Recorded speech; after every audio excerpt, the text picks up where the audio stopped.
Yes.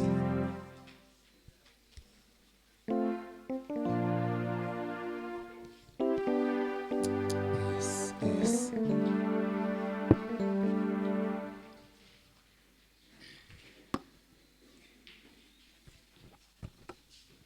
Yes.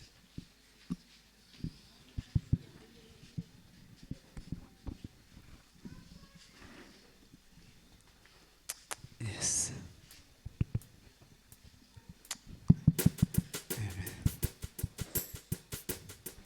Yes.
Mesi ukura ibyaha by'abari mu isi yarabonetse n'ukuri.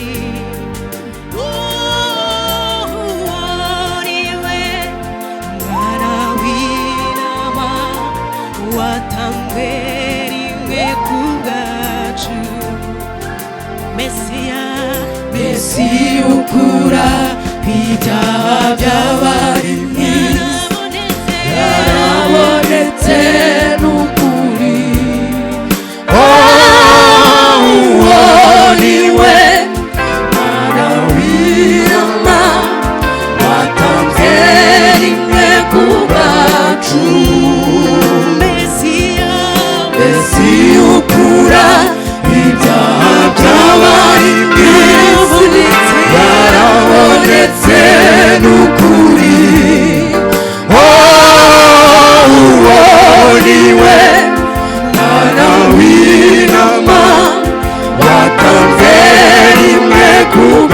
Atanga ibyishimo mu cyimbo cy'amarira, atanga ibyishimo mu cyimbo cy'amarira, ubugingo mu cyimbo cy'urupfu. Uwo ni we utuma nkiranuka biheshejwe no kwizera. Atanga ibyishimo mu cyimbo cy'amarira, atanga ibyishimo mu cyimbo cy'amarira, ubugingo mu cyimbo cy'urupfu. Uwo ni we utuma nkiranuka biheshejwe no kwizera. Atanga ibyishimo mu cyimbo cy'amarira, atanga ibyishimo mu cyimbo cy'amarira, ubugingo mu cyimbo cy'urupfu. Uwo ni we utuma nkiranuka biheshejwe no kwizera. Umwaka w'imbabazi waratashe abantu benshi ntibabimenya. Haleluya mu nzu z'Imana, abandi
Yesu murakoze Imana yo mu ijuru ibaho umugisha muririmbye neza